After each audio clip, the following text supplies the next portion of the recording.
Guys, welcome back to my channel.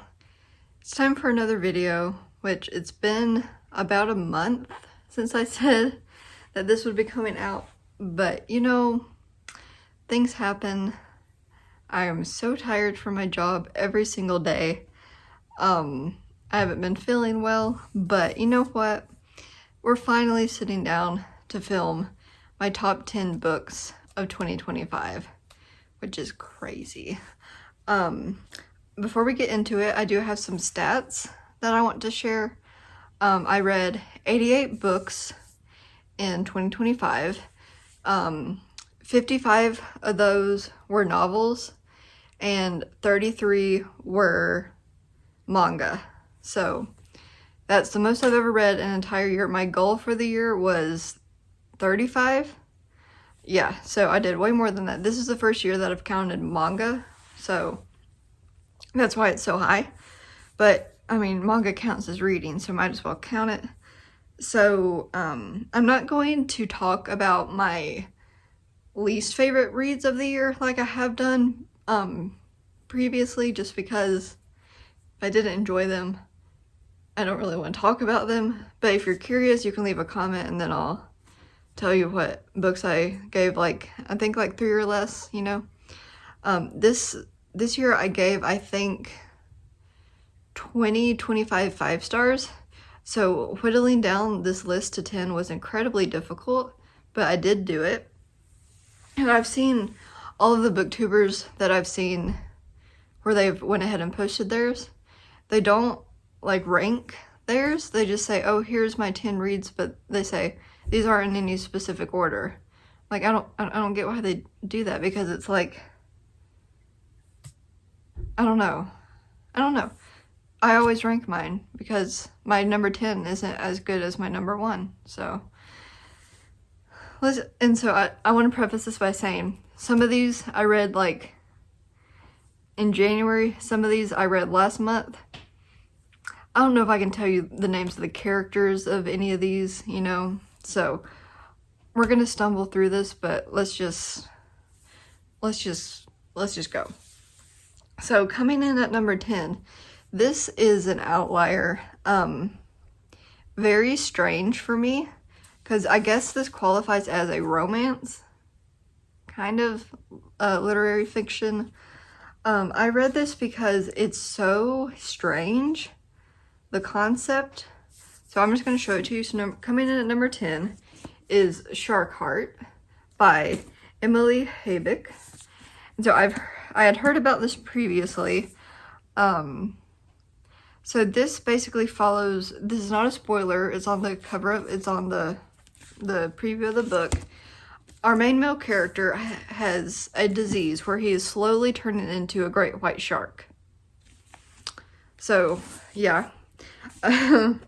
It's so interesting. And so some of the chapters are super short, like this, you know? So I read it extremely quickly. It was so emotional. It's beyond the silliness of a person turning into a literal animal.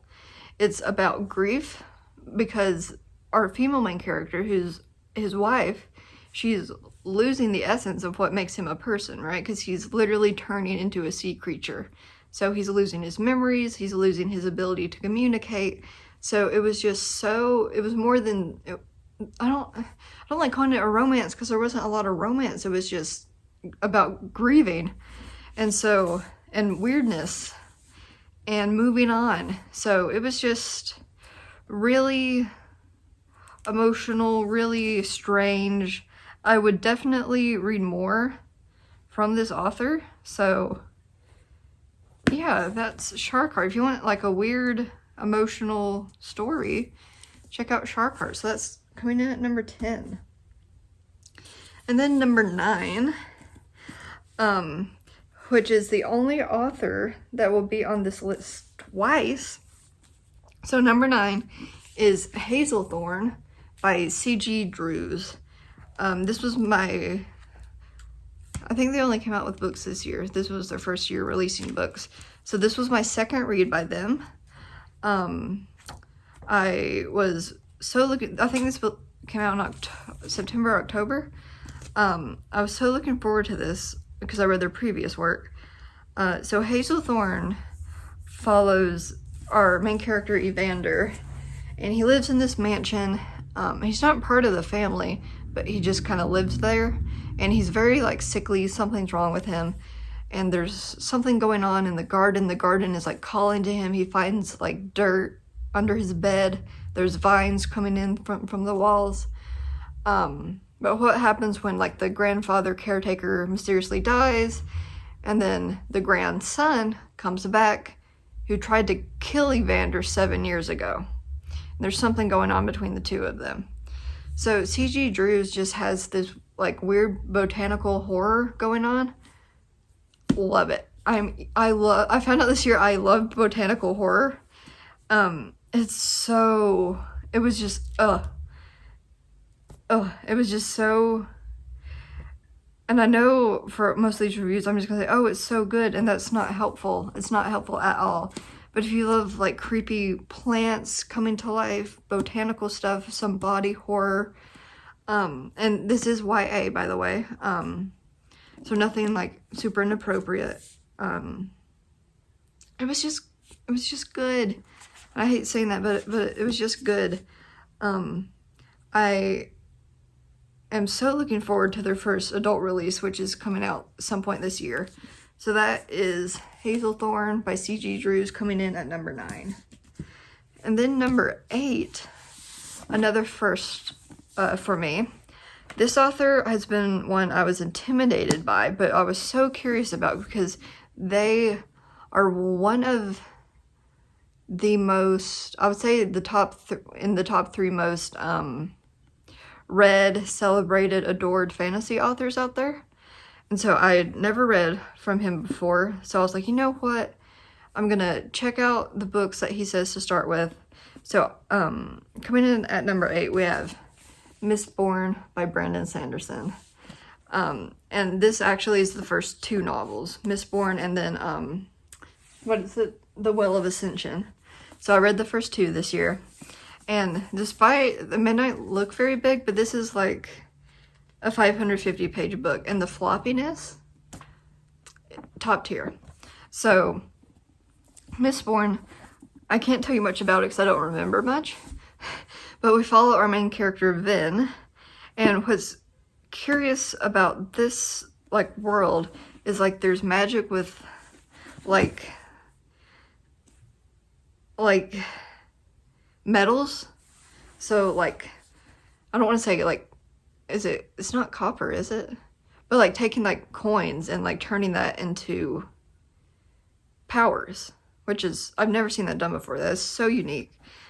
And so Vin and this ragtag group of people are trying to destroy the emperor of this kingdom because he's like supposedly immortal or all-powerful, and just there's a red moon and there's ash falling from the sky. Nothing is growing, nothing is green. And it's just, again, so good. I ate the first 2 up. I need to get back into it and read the 3rd one. I just haven't yet. So yeah, it was just, I hate that I'm saying so good, but I don't have any more intelligent thoughts to say. All my intelligent thoughts are gone. I'm sorry. But that's number 8, Mistborn. Coming in at number 7, which is one of my favorite authors of all time. I read 2 books by him this year, but this one was the better one, in my opinion. So that is The Spirit Bares Its Teeth by Andrew Joseph White.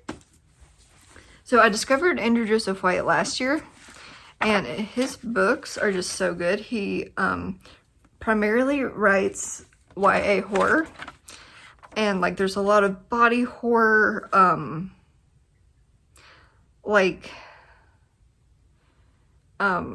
not taking place in like current society. Like this one took place in like, I want to say 1800s society. And this one had like Alice in Wonderland aspects to it, which is what compelled me to pick it up. I had an Alice in Wonderland phase when I was a kid. And so it was just so good. I'm gonna put a counter of how many times I say it was so good. So we follow our main character who gets put into this. I read this, I believe, in January, so I'm struggling. Follow our main character who gets put in like this asylum or like home for young women, and they have mental health issues because like the Alice in Wonderland aspects are like the voice in their head, and they're just trying to survive in a world that wants them dead. And it was just so good, and his books are so important. And he has his, actually no, I have it. He released his first adult book at some point. I have it. It's just somewhere here. I'm so excited to get to that this year at some point. So that was, let's see, 10, 9, 8. This was book number 7. Spirit Bares Its Teeth, Andrew Joseph White. If you want really good YA horror and aren't afraid to read something dark, pick up Andrew Joseph White and like look at the cover art. So that was good. Now this next one, I can't tell you hardly anything about it, but coming in at number 6, Tomorrow and Tomorrow and Tomorrow. This one had been on my shelves for so long. It's literary fiction. What I can tell you about it, it's about these two people who basically grew up together, and they create a video games together. We just watch them grow up together, fall apart, go in and out of each other's lives. And it is so sad. It is like, there was one scene sobbing, like, it was just so good. It's really just normal life for some people, and so we're just watching these normal people live their normal everyday lives, but it's tragic and shows what some people are going through. Like, there's disability representation. I don't know, it spans 30 years. I can't tell you more about this, but it's just like a lovely story about video games and connections and grief and trauma and everything that is bad in the world, but somehow there's a happy ending. So it completely I understand the hype. This was so good. So that's Tomorrow and Tomorrow and Tomorrow. I wish I could tell you more. I can't. I cried so much, like all my thoughts for this book like came out. So that's that. So coming in at number 5, right? Yeah, coming in at number 5 is our is an adult horror book, which I read it, didn't expect too much. Going into it, just wanted something creepy, but so sorry. Blew my mind. Blew my mind. When I tell you, I read the second half of this in one sitting and was like frantically texting my best friend, like, you have to read this book. You're not gonna, like, I couldn't. It was that good. And I remember this vividly because that's how much I loved it. So this horror book follows a young couple who are house flippers. And so we have Eve and Charlie. And so they got this like, not dilapidated, but like old house, you know, it's kind of run down. So they're going to turn it into, you know, a nice home for someone to live in. So Charlie, and it's like middle of winter, right? So Charlie goes out to get like groceries for the night. Eve, is, you know, just chilling in the house, and there's a knock on the door, and it's this family. It's a mom, dad, and two or three kids, I think. And the dad is like, hey, we used to live here. Can we come in and I can show my kids the house? It's only the dad that used to live there. He's like, I grew up in this house. I see you're gonna renovate it. Can I show my kids around before, you know, you tear it down? And she's kind of like, you're here at like dark.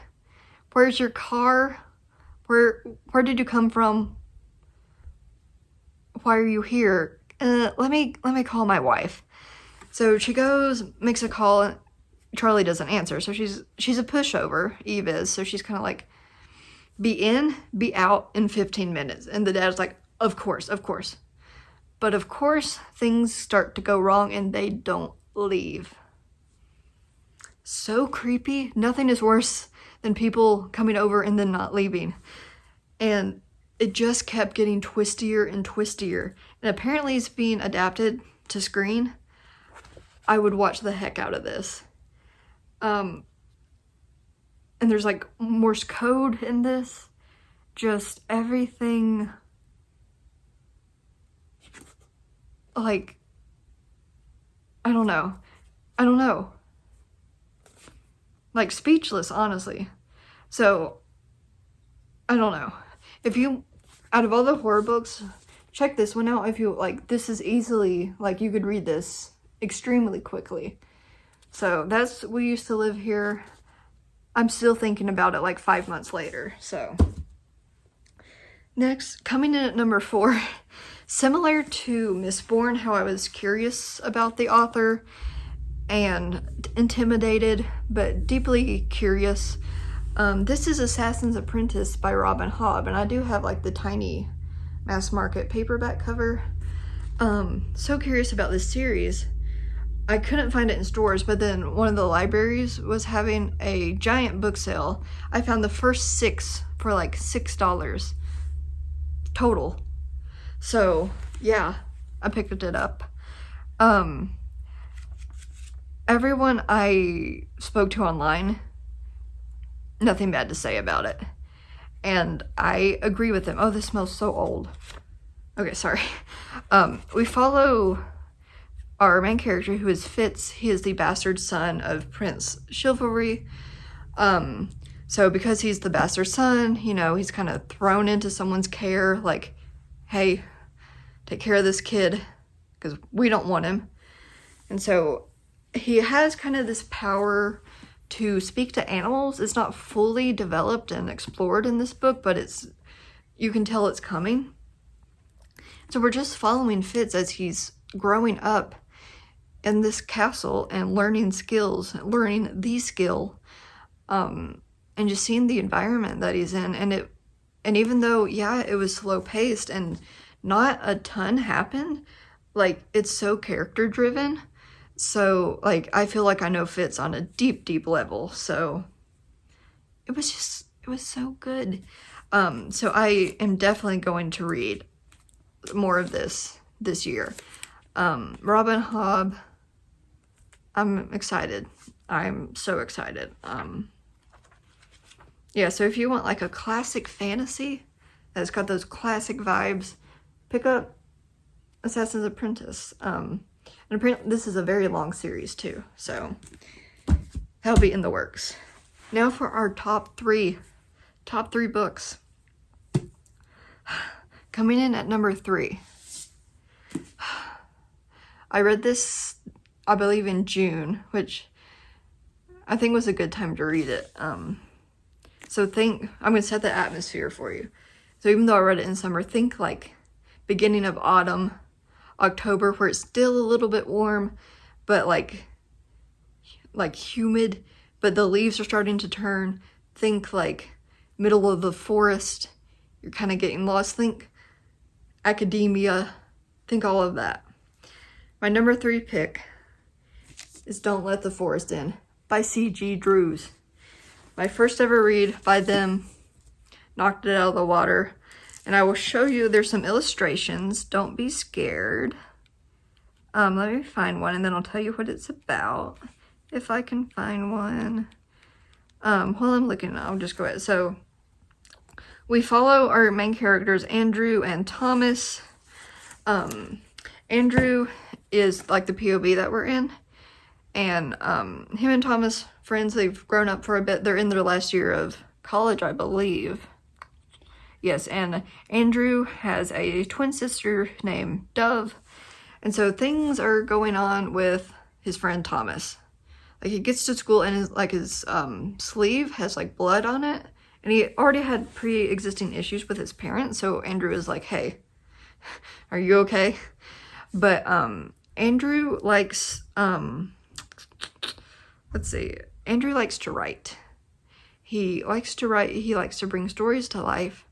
Thomas likes to draw. And so, of course, they work together, right? But what happens when their things start coming to life? Is this one too scary to show? Hang on. That one's a bit creepy. Oh, they're all creepy, whatever. So think drawings and writings coming to life and coming to get you from the woods in the middle of the night. So taking place October, perfect time. College or high school, perfect time. So this is a great fall read if you can wait that long, but it's also a good summer read, I think. And it's just good. I feel my brain power shutting down, which is good because that we only have 2 books left. And this is also YA, by the way. So nothing inappropriate. And I just think that I loved it. Because after I read it, like, it ruined, like, the next 2 books for me. It was that good. So, number 3, Don't Let the Forest In. C.G. Drews. I'm so excited to read their adult work this year. Coming in at number 2, I don't want to talk about it. I don't want to talk about it because it still makes me emotional. Pull it together. Hang on.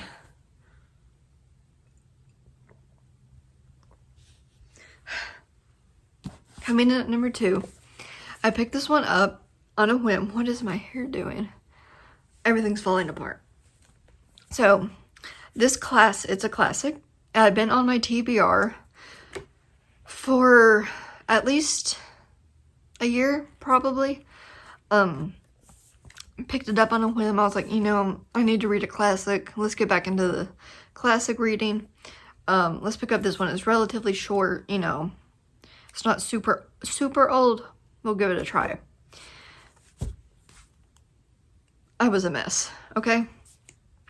I'm talking about The Bell Jar by Sylvia Plath. Okay, so we follow our main character, Esther, who is so talented.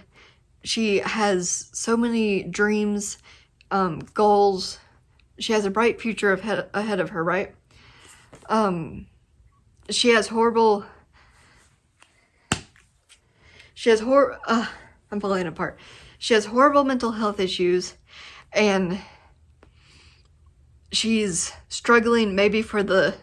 We'll get through this really fast. It's a 5-star because it still makes me so emotional, like, 5 months later. She's struggling, and she doesn't think she's gonna get through this, right?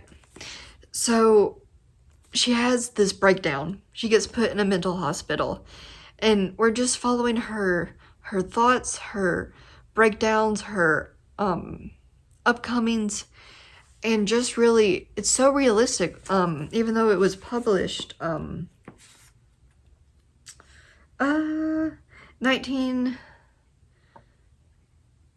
1971. So actually, that wasn't that long ago. I thought it was like the 50s. Oh well, whatever. Well, actually, that was 50 years ago. Okay, but it's just, it's realistic, it's raw, it's unapologetic. It shows the complexities of mental health issues. Ugh. And the thing that got me the worst was that she made it through at the end. She did it. She conquered her depression. She got through everything. She did it.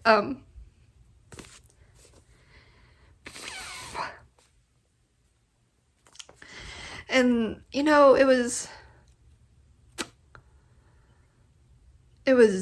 inspiring, and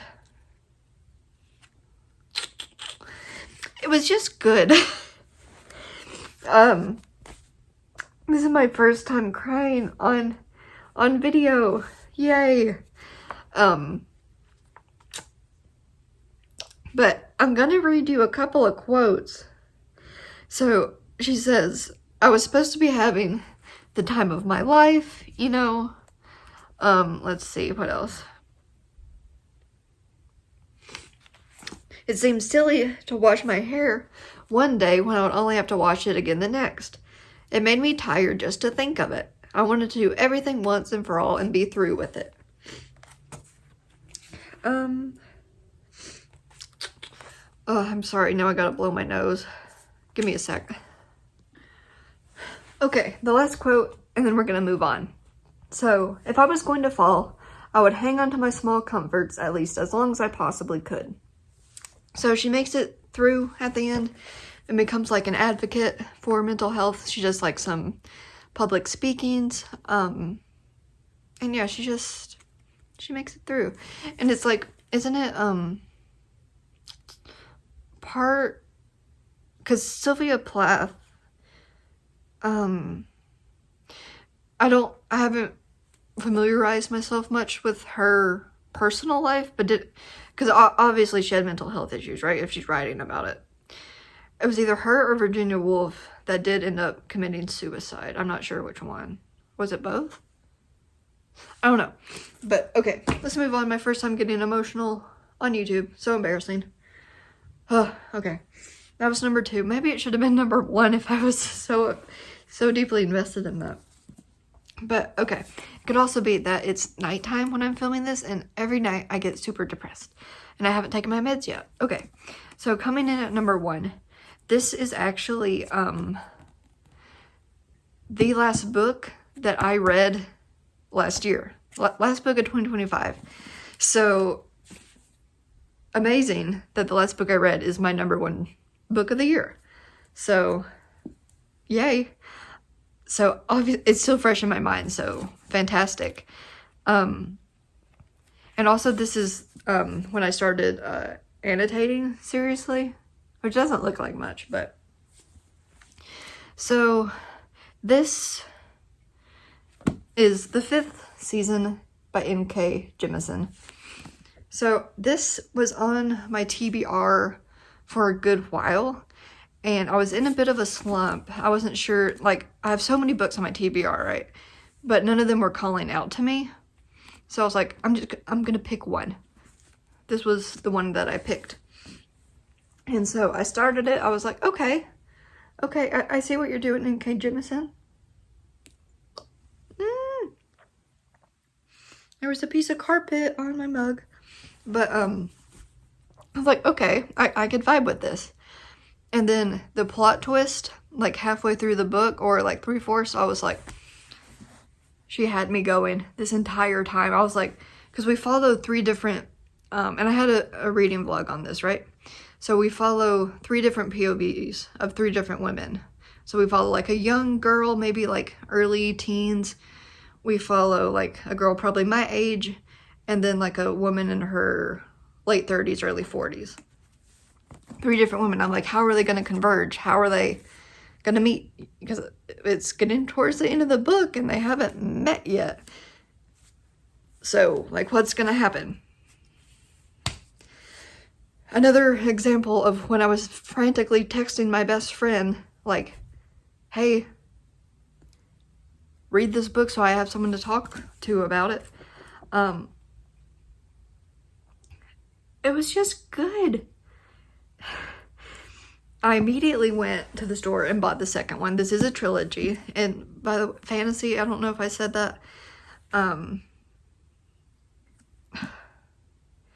It felt, when I started, I was like, this is giving Skyrim vibes. Because we're kind of like traveling around. We're not really staying in one place. And I was just picturing like, you know, the essence of Skyrim.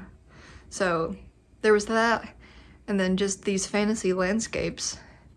And then the powers were interesting. The characters were compelling. All 3 women. Each one was very compelling. My favorite one was Cyanite. I just liked her the most. And the guy she was with, I liked him too. It was just good. How many times have I said that? Probably like 13 by now. That's my #1 book of the year, which is crazy that I finished it on like Christmas Day, which is crazy. So I will definitely be picking up The Obelisk Gate, which is book #2 in the series, very soon, because I can't wait. I don't want to forget any of this. I want to pick it up soon. So that's the 5th season. That's my 10 books of the year. I can't believe I cried. What was that about? Well, if you're not getting emotional about your books, what's the point? Okay, one thing that I quickly want to do before I end the video is go over my goals for 2026. Not like life goals, but because besides living, I don't know, surviving. Reading goals, bookish related goals. Last year I didn't really have many besides getting down my TBR, which I did not do. So I'm gonna quickly count my physical TBR and come back and tell you how many I have. And then we'll see what I have to get it down to, or what I do get it down to this time next year.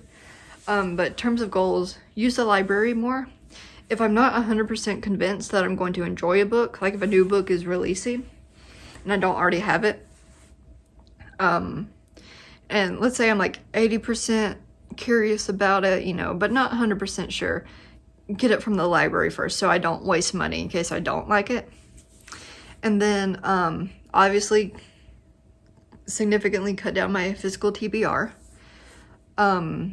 Use independent bookstores more.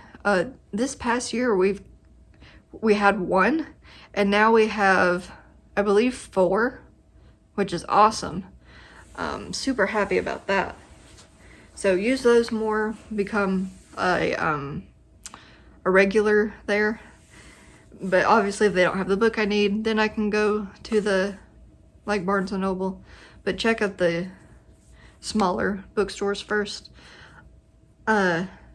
Keep my journal updated on a regular basis, because I still have not done the November and December pages yet. Beyond that, I think those were my only goals. It's mainly shop small, library, get rid of my TBR. Oh, also as I'm filming this, it's January 10th. I have not finished a book yet, but I've had 2 DNFs. It's rough out here. So don't be afraid to DNF. And I'm going to be unhauling the books that I won't, you know, reread or am not emotionally invested in. So there's that.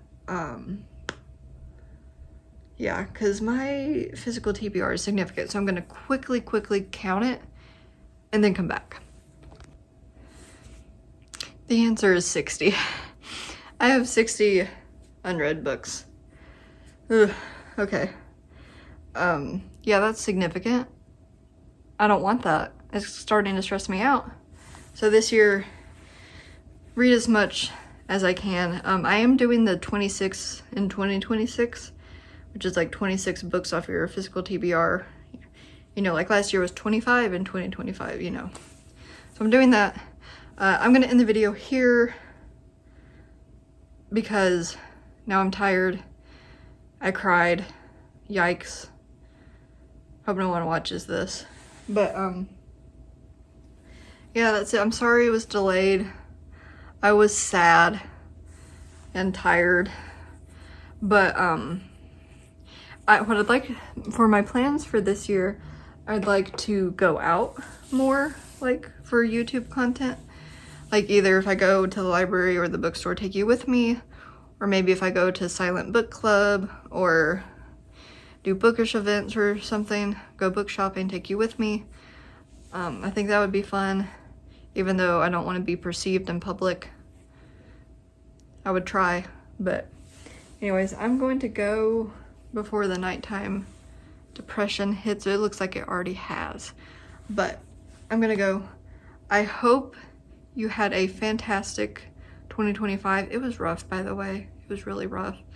But books got me through it. So if you are a reader, which I hope you are, leave what your favorite book was of 2025 down in the comments. I would love to know. Even though I don't need any more books, I'd just love to add it to my online TBR.